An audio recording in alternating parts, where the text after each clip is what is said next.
Rightly divided, #001. Bakit hindi tayo sakop ng Great Commission? Mga talata, Mateo 28, 19 hanggang 20. Marcos 16, 15 hanggang 18. Gawa 1, 6 hanggang 8. Ikalawang Timoteo 2, 15. Katotohanan. Marahil ay ito ang isa sa mga pinakatanong na paksa sa Kristyanismo.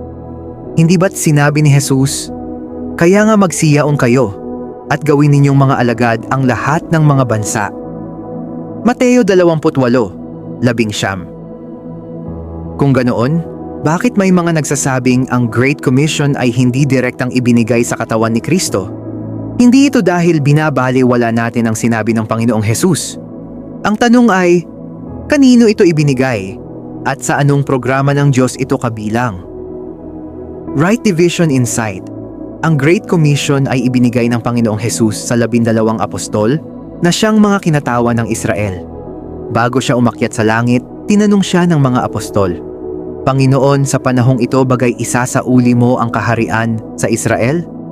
Gawa 1:6. Mapapansin na ang iniisip pa rin nila ay ang kahariang ipinangako sa Israel.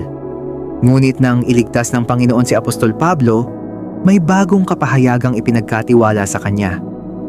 Ang dispensasyon ng biyaya ng Diyos na ibinigay sa akin para sa inyo. Efeso 3:2. At sinabi rin ni Pablo, "Sapagkat ako'y nagsasalita sa inyong mga hentil, yamang ako ang apostol ng mga hentil." Roma 11:13. Sa mga sulat ni Pablo, hindi natin makikita na inuulit niya ang Great Commission bilang utos sa katawan ni Kristo. Sa halip, ang ipinagkatiwala sa atin ay ang ministeryo ng pakikipagkasundo. Kami nga'y mga sugo sa pangalan ni Kristo. Ikalawang Korinto 5, 18 hanggang 20.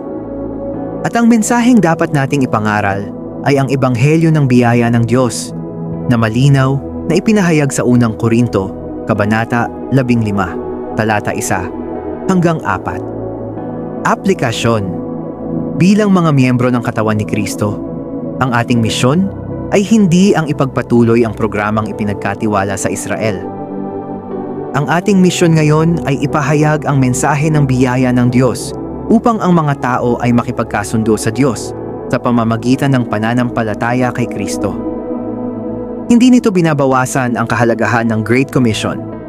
Sa halip, kinikilala nito na ang Diyos ay may iba't ibang kapahayagan at programa na dapat hatiin ng matuwid. Takeaway, ang Great Commission ay tunay na salita ng Diyos. Ngunit upang maunawaan ang tamang aplikasyon nito, kailangan nating kilalanin kung kanino ito ibinigay at ihambing ito sa kapahayagang ibinigay ng muling nabuhay na Panginoong Hesukristo kay Apostol Pablo para sa katawan ni Kristo. Pag-aralan mong iharap ang iyong sarili na katanggap-tanggap sa Diyos, na hinahati ng matuwid ang salita ng katotohanan. Ikalawang Timoteo 2:15.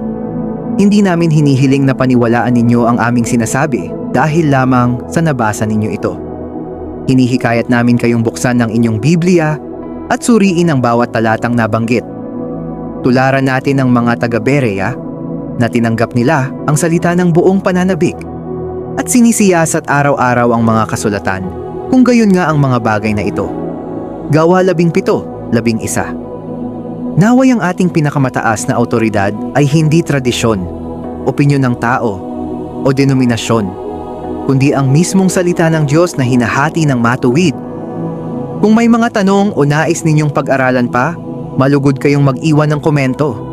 Sama-sama nating saliksikin ang kasulatan sa espiritu ng biyaya, katotohanan, at pag-ibig kay Kristo. Kung gusto po ninyo ng ganitong video, maaari po bang paki-follow, share, at like na lang po?